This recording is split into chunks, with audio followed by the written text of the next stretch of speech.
monster. And I have,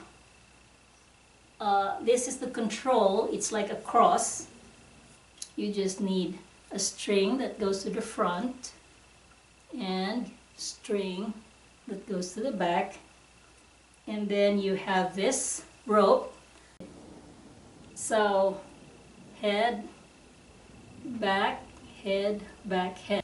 His feet are attached to my feet because I don't want it to be hanging.